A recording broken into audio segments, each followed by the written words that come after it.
Some of you are probably sat there right now thinking, he's reviewing a kid's game. Remember those games on the N64, like Super Mario 64, The Legend of Zelda Ocarina of Time, and Majora's Mask, Banjo-Kazooie, Banjo-Tooie, Donkey Kong 64, all those classics? Well, this game, what I'm about to take a look at, is also one that I played the shit out of when I was a kid. Now, bearing in mind, I have not played this game for a very long time.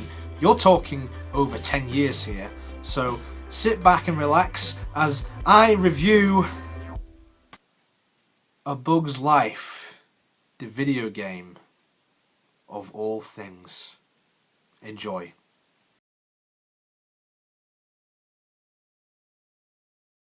"95% of games which are based on TV shows and movies usually turn out to be a steaming pile of shit.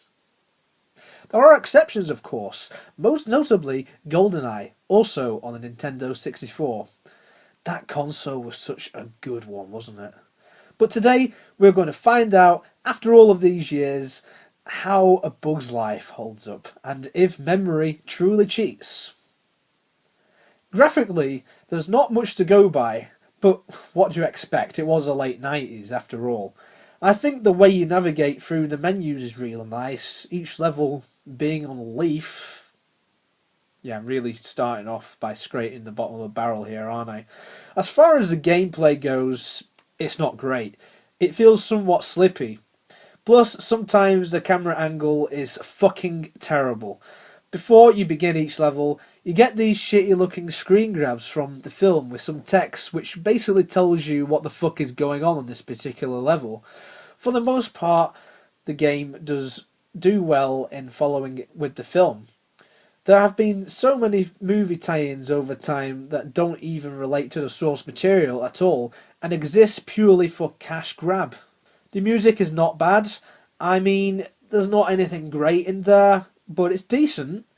Some of the voice actors from the film did work for this game as well, and you can tell it's them, but sometimes the voice compression is quite bad. Now, all these problems that I just mentioned right now, I didn't really notice when I was a child. Having played it on an emulator for the PC out of curiosity, it was actually quite fun remembering when I was about 5 or 6 playing this for the first time. Obviously, this game has aged terribly. The frame rate is terrible and some of the levels are uninspiring to say the least. The boss battles aren't that great either, but as a kid, I enjoyed this. I'd be lying if I didn't. This game was purposely made for kids, so I think for the most part, Disney actually succeeded for me anyway. Now, as an adult, looking back, of course, this game definitely has so many flaws, and you can see that this was something extra to tie in with the movie. It is rather forgettable and can easily be beaten in one sitting, so another problem is the game length. The N64 version is practically the same as the PS1 version, except the PS1 did actually include some cutscenes from the actual movie. There was also the Game Boy version, but that was critically panned, so don't even bother with that. Would I recommend this to anyone? Probably not. It is by no means the game I remember, but it is not actually a bad game. There are many worse games out there, especially for the Nintendo 64.